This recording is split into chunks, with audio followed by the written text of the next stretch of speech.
What's going on, y'all? KM Best here. Let's take a look at this unique deck that has been crushing the top levels of Infinite, featuring the deck's creator, the one and only HuskyPuppies. How's it going, Husky? You are known for combo decks and decks of that nature. Is this more of a combo deck than people think it is? What is the ethos behind this deck? And I guess, bluntly, how similar is it to playing Hela in terms of point output and high roll potential?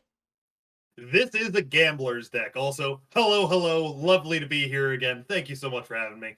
But yeah, this is a Husky deck. This is going to be a Gambler's deck. If you like those high rolls, massive point swings, making your opponent look puny by comparison, with, some low rolls that lose to essentially pool 2 decks on their worst days, this is the deck for you. It has very, very high highs and has taken me to the high highs of High Infinite.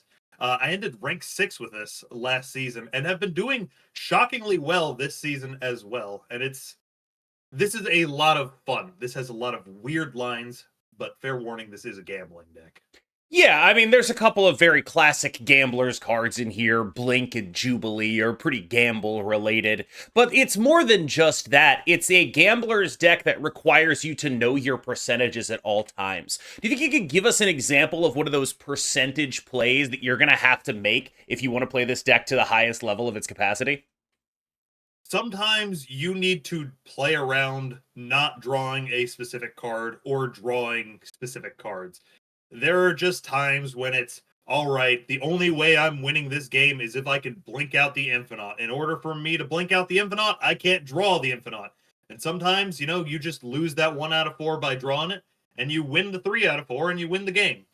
But you need to make those percentage plays, exactly as you said. Another interesting one is just, all right, what's coming out of the Jubilee? Is that going to turn off the Electro? Turning off the Electro's downside is a big thing in this deck, and sometimes you have to take a roll to get that. Yeah, so talk me through what would you describe as the A plan of this deck? Is it the Electro stuff? Is that plan A? So walk me through how that's going to win us games, what you're trying to do there, what your 3, 4, 5, 6 looks like after you play Electro. So, ideal line with this deck, more or less, you go an early game card, let's say the Hood. Maybe you don't have anything on turn 2. You go Electro on 3. Electro is the biggest card that you want to have in this deck. It skyrockets your win percentage because suddenly you are playing we're playing at the same energy to I'm 1 or even 2 ahead. Your next turn is definitely going to be mitigating that Electro unless some very, very odd circumstances arise. But we'll burn that bridge when we get to it. Ideally, you hit both the Hood that you had already played and the Electro with a Misery. You go 2 energy ahead, you get an extra demon, and then you just play cards. You win the game from there just based on stats. You're playing big dumb guys, and you're just having a great time. Are you still winning stats games against a Surtur deck? Is that the kind of thing that, you're going to need the Infinite to flip a lane and then target the other lane on that final turn of the game kind of deal? Surtur is not a phenomenal matchup, but this deck does do shockingly well into it. Shadow King resetting that Surtur on the last turn of the game is an absolute godsend. And yeah, you definitely do need to go for some of your higher power outputs. You really want to get the Infinite out there just to sort of contest their stuff. And, it's tricky, but you can navigate the matchup. Okay. And how about things like Agent Venom? I know you were playing this deck in sort of the heyday of Agent Venom when it was just sort of the thing to do. And so it clearly can't be that bad into it, but how much of that is dependent on their roles and how much of that is in your control? It's about 50-50. If you just start popping off with your amazing stuff, you do the Hood Electro Misery line, you're pretty well off. You can pretty easily take priority and Elith a last turn, Iron Man or something, maybe a Mystique that's coming down. You also have Lady Deathstrike, which hits anything that hasn't been hit by that Agent Venom, or maybe something that has been hit by that Agent Venom, but you have the Shadow King in the deck. And with this deck, you can easily enough go Shadow King, Lady Deathstrike, if you know a lane has been secured with an early big card, which this deck is pretty good at getting the early big cards out. So the basic theory of this deck is very often you play Hood on one, Electro in the same lane, and then your 4s and 5s are all cards that get rid of Electro, right? You blink it away, you War Machine so its restriction doesn't matter, you Misery it away, you Lady Deathstrike it away, all of that stuff. Is there a significant worry of increasing Cosmos and people figuring out that this deck really tends to play one way, especially after I do a video on it? There is. Oh yes, this deck does hurt against Cosmo. You know, if you try to Misery and Cosmo comes down, you're not gonna. It's just you pretty much lose at that point unless you have very specific hands. But the great thing about this deck is it does not need to die to Cosmo. Two of our 4 ways of getting rid of Electro, namely War Machine and Blink, go through Cosmo. You can just blink in an opposite lane, and War Machine isn't an on-reveal card, so you can just ignore the downside. If you think they're going to Cosmo, if they snap on you expecting the Cosmo, you know, they Cosmo that lane, and then you blink into something big, and suddenly, hey, looky there, your big thing is now protected by Cosmo. Thank you very much.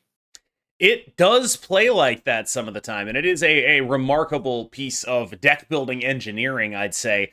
Let's talk about, instead of downsides, upsides. What are your snappable hands? Are there vacuum snappable hands in this deck? Are there like specific matchup snappable hands? How do you approach snapping with a deck that is so high roll, low roll based? Because it feels to me that you are pretty priced into snapping your good hands, because if you're not doing that, why are you playing this? Yeah.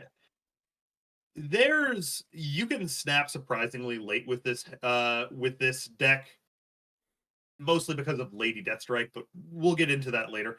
For hand specifically, if you've got the Hood and Electro into Misery and you don't think they're running Cosmo, which is something you should be looking out for, you can pretty much snap that. You're going to be doing stuff that's good enough.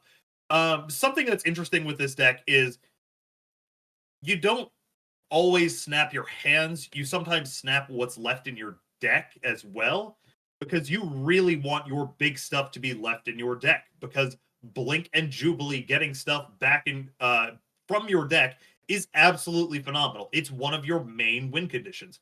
We have 3 ways to get Infinite out of the deck. Blink and Jubilee are 2 of them. We really want Infinite in the deck, and if we have a great early game and, you know, a way to get Infinite out, yeah, it's pretty snappable. How often are you a Blink Jubilee deck, given how much this deck seems to not want to be that most of the time? It's Jubilee's sort of your backup line. It's Jubilee is, you know, all right, I've got to take a risk. Pretty much the card. And, you know, so you don't ever really want to do that, but she does give you that phenomenal out in situations where you just have to. This is a gambler's deck. Sometimes you need to take those odds. Jubilee makes games go from like, all right, I have nothing I can do here, to, all right, I can get a Jubilee roll that wins it. Blink just is a really phenomenal card. You're not oftentimes as often blinking Jubilee as you think. You're oftentimes blinking one of the really small cards, a 2 or a 1-drop card, and that's just getting out a 4 or a, you know, something just bigger than it, which is really, really nice. It's so nice to have that extra reach in the deck. So walk me through the War Machine plan and Ebony Maw, and how often, if you don't have War Machine, Ebony Maw is coming out on those early turns of the game. So my general rule of thumb is, all right, if you have War Machine in hand, you can tempo the Ebony Maw if you so choose. Just remember that by saving that 1 energy now, you are in fact locking yourself into playing out that War Machine. And War Machine is nice, but it's a slower play than the other ones, especially if you're going Electro into War Machine. The times when I will tempo out the Ebony Maw, despite not having War Machine in hand, is when I when I have a demon to play alongside it. Ebony Maw by himself, 7 power, very, very easily contestable. But Ebony Maw in a demon lane, that's a lot more. That is not an automatic lane winner, but that is a lot of points that they have to put in some place that, hey, maybe you have the opportunity to back buff with a later War Machine. On to the card-by-card breakdown. The Hood has been a stellar card across many Marvel Snap decks. His utility here seems very straightforward, a great card to Misery. What are you doing with this card when you are not Miserying? Are you just playing it out anyway because you're like, well, I'll get one of Lady Deathstrike or Misery, it'll clean it up, and then when that doesn't happen, you're just like, fine, whatever, it's chill? Yeah, it's pretty much that. Hood is just at worst, it's a 2-3, and sometimes you're okay tossing a little bit of power away in a lane. The great thing you can do with this deck is clean up that Hood really well. You have Misery, you have Lady Deathstrike. You also have Blink for later turns. You can oftentimes go the Hood on a slightly worse later turn, maybe turn 4, turn 5, and then follow that up with a Blink to turn that -1 into something a lot bigger. You do risk pulling out the 2-drops of the deck, which most of the time you don't want to do. Getting Shadow King out, though, can be a game winner. But you can turn that downside into an upside very, very easily with 3 out of the 4 cards of the Electro Clearers. So this guy is a 1/7, and I want to talk about him in concert with the 1/6 from the Demon, because a lot of what this deck is doing is using that extra energy so that you can play, like, Blink into the Infinite and then a 1/7 and a 1/6, right? Or, like, the Infinite and then a Shadow King, right? If you've done the Misery thing, right? Like, there's a lot of, like, oh, I want to do a final turn play that also splits power across the board. And this is sort of a way of mitigating the other weakness of the Infinite. Like, the first weakness of the Infinite and Ebony Maw is you can't play them, but War Machine solves that. So you play for mitigating the other weakness, which is you want other stuff that goes alongside them, right? So you have this Demon, you have this Shadow King, you have this Ebony Maw, you play that on turn 6 with 8 energy, suddenly you're dumping like 33 power, and one of it is in a bunch of 20, and the other is distributable however you want it, and that's the kind of thing that actually wins games against like a Surtur deck, for example. So how crucial is this card to that plan? And how functional is it when you're not doing that?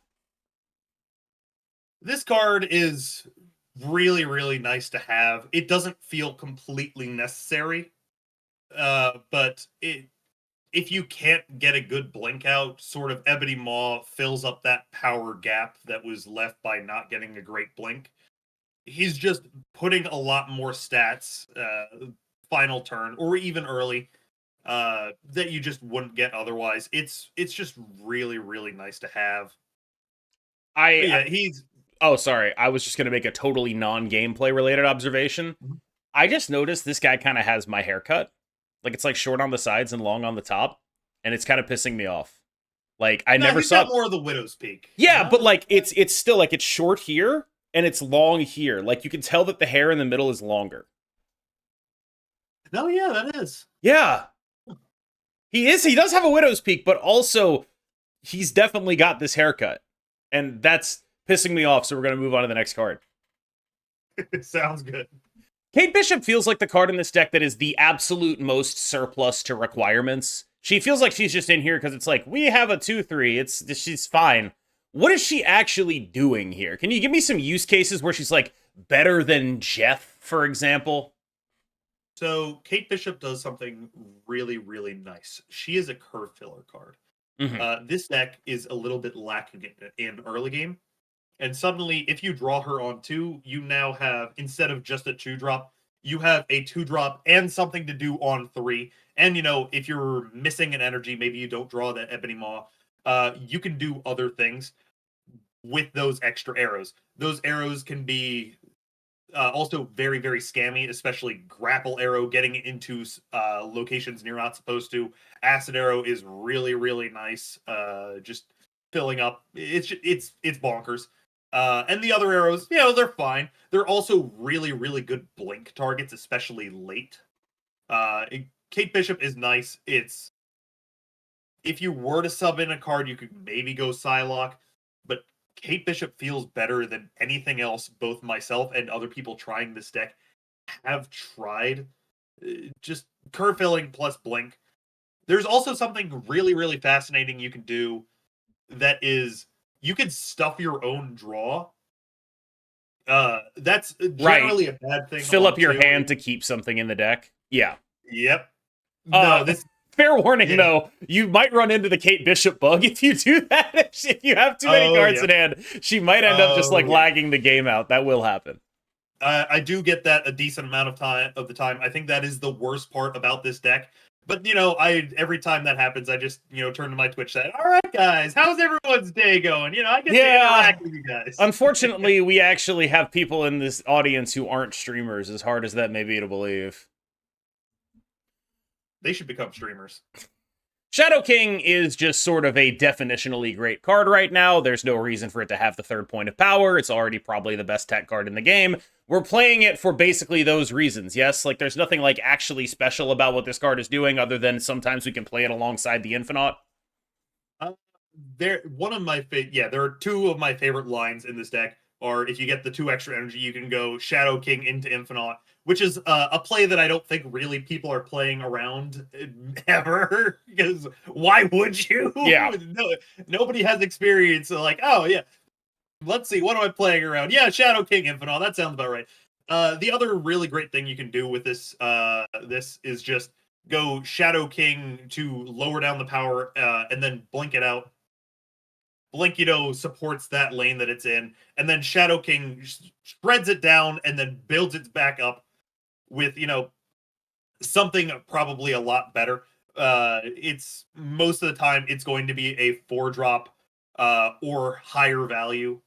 Sometimes it hits Electro, and that's something you deal with, but it's Shadow King costing 2, and this card's nuts. Why is it a 2/3? I mean, I love it. Maybe at a 2/4 it'll finally be playable. Yeah, maybe that'll counter Agent Venom. Yeah. So Electro is not necessarily the best card in the deck, but the one that it's built around. Yes. Yeah. Without Electro, this deck, it doesn't fall apart. It kind of does, in my experience. It's like there are things you can do without Electro. I have had very, very strong outputs without Electro. Electro just makes things so much smoother. You just going an energy ahead of your opponent is a really, really nice thing to do. And hey, looky there, you don't have to play Arishem to do it, which, if you're like me, you absolutely hate Arishem with a passion. And this deck feels so much better for it. But yeah, we have so many ways to get rid of the Electro downside. It's a genuine surprise when we don't get rid of the Electro downside. And even then, sometimes you can eke out a win. But yeah, this card's phenomenal in this deck. But yeah, because like basically every follow-up to Electro gets rid of him, right? Like every card you would be playing as a follow-up gets rid of him. It's just that like sometimes, like, I don't know, when you said that this deck functions without Electro, it's like, yeah, in the same way that you can lose to a Pool 2 gamer at Top Infinite, right? Where it's like, it can happen, but you wouldn't feel good if you were the Pool 2 gamer. You know what I mean? Like, you wouldn't feel like that's a good situation for you to be in. And that's sort of what it feels like playing this deck without Electro. Like, Electro is just the guy. Oh, yeah. The ways you win without Electro are, like, big blink scams. You get something, like, you Jubilee out a Misery, which pulls out another thing, and that's just a high roll. Or maybe you Lady Death Strikes, like, their U.S. Agent and Luke Cage that they put in the same lane, because people do that a lot for some reason. But yeah, you really want Electro. Draw Electro. Draw Electro. Jubilee, I think, is a counterintuitive card in this deck, because a lot of people, when they play this deck, they want to be a Jubilee Blink deck, and I think we have to talk about explicitly why that's not what we want to be. We want to be an Electro Blink deck, not a Jubilee Blink deck, and if Jubilee is doing anything in this game, usually it's like fishing for the Infinite late when you're YOLOing, correct? Yeah, it's either fishing for the Infinite late. You can also digging deeper sometimes for War Machine is really, really nice. Mm-hmm. If you have Misery in the deck, it's Jubilee becomes that much better. You can because if it hits Jubilee, it reprocs the Jubilee, maybe cleans up a hood that was already in that lane and gets you something that's just even bigger as well.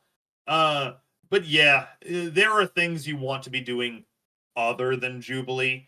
You can with this deck, fishing for the Infinite late is a phenomenal thing to do. But like, you'd rather be fishing for it with Blink, Yeah. and Jubilee's sort of at that awkward 4 cost where if you go Electro on 3, you want to do a 5-drop on 4, and she kind of gets passed over. She also has that. Sometimes you do get to do the Jubilee Blink stuff. A couple of But mechanics points here, just real quick, for people watching who might not be familiar with this. The card Jubilee pulls does not see her unless that card for some reason is Misery. So like if Jubilee pulls Blink, Blink will blink the card that you played before Jubilee. If Jubilee pulls Misery, Misery will see her and proc her again. Lady Deathstrike will as well. Yes, Any yes, destroy yes. effects. Yeah. See the card that's there but not fully done playing, but other cards that deal with cards that are For some reason do not. Yes. This game's weird sometimes. I think it's like the card is there enough for the destroy effects because it is on the board, but it has not finished the on reveal, so it has not fully been played for the process of Blink, is my guess. Like, I am just full guessing here, but that is the way this works. You're one of the few remaining War Machine truthers. Tell me what it is about this card that brings you so much pleasure. Actually really hated the previous War Machine decks. Sure. Like I'm not a lockdown player. Weirdly, it's like I play Clog, I play Hella, I play some decks that are pretty like that I think most people, including you, would describe as toxic. I've never been a fan of Lockdown. It's just not fun to me.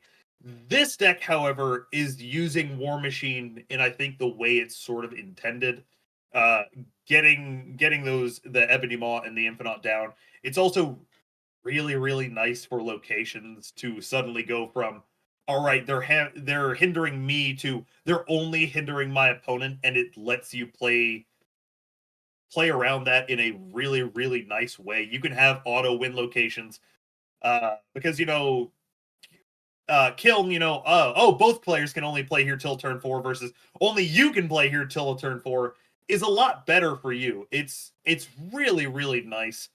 And this card just gets so much better when you have 7 energy rather than 6, because Infinite plus Ebony Maw or Infinite plus Demon is just so much more of a just a better play than just Infinite. Another great thing you can do with this card is play this on 5, and then you can blink it out plus go, say, Ebony Maw and Demon, because a 4/6 is nice, but it is a 4/6. Yes. And with Blink sees it as a 4-cost card, and you can pretty easily get one of your more impactful either Lady Deathstrike, Elith, or Infinite, and those are very, very impactful cards for the lane that they're in. Either they mess up your opponent, or they just win the lane. Misery is probably the best Electro follow-up you have. Like, it's close between Misery and Blink, but I think I'd give the edge to Misery. Is that correct? Yeah, unless you're worried about Cosmo. You'd rather Misery, especially if you already have the hood down. Yeah. I want to take some time to highlight that this card is not only a card to get rid of Electro. Mm-hmm. This card is kind of where your skill expression comes in. Being able to Misery, say, a Shadow King that was already down, or a Blink for a second Blink target, or a Jubilee that hit, something not great on the first roll, is an absolutely phenomenal thing to do. This card has a lot of just added utility that comes from re-triggering those on reveals early. It also, you do have to be careful anytime you want to play out Jubilee and Misery is still in the deck. You don't want to do that usually in a Blink lane. You want to sort of keep those lanes clear. Have a lane where all right, if Misery comes out, I'm not completely screwing myself out power wise. But yeah, there's just a lot of fun things you can do with this card that, are sort of hidden beneath the surface of, hey, looky there, that's a way to get rid of my Electro. No, it does other things too. Even like a secondary Elith has won me a shocking amount of games. Not too many, but like this is a weirdly good card that if you can like keep an open mind and don't get pigeonholed into that one, the obvious one, you can really go far with this card. Yeah, I think most of what you're describing is nobody plays around the weirder misery stuff. Like zero really people play around it because it's hard to even think about, right? And so when you're doing one of those weird misery plays, those are usually like the cube juicers. Very much so. Blink is, I know this sounds weird, but I actually feel like this is the best card in the deck. Like, by some margin, it feels like this is the card that does the most for this deck. It's an Electro thing. You can do the Jubilee stuff with it. And I think more importantly, like after you've Jubileed, you kind of know what your hits are. So there's a lot of like, Shadow King plus Blink. The Shadow King becomes an Elith kind of deals, like where that you get to do with your extra energy after you've Electroed. And that kind of stuff, I think, is where her real power shines, is where, like, Blink can bring out something enormous in an unexpected way. Oh, yeah. A lot of people have asked me for substitutions in this deck because, these cards are not typically the cards that you see in a lot of other meta lists. Yeah. Like, you see Blink sometimes in, like, Hella, and that's it. And then Misery has kind of fallen by the wayside a little bit. And I think Blink is probably one of, if not the most core cards to this deck. Just because this deck is built around getting big stuff out with Blink. Everything here is sort of pushing Blink to be the best that she can be. I love Blink as a card. Biased because Hella. But this deck really does use her as best as she can be, and yeah, it's phenomenal. It's also just Blink is a very hidden information card. I know it's in my deck. Play this deck with the deck tracker, by the way, and you don't, which is really, really nice.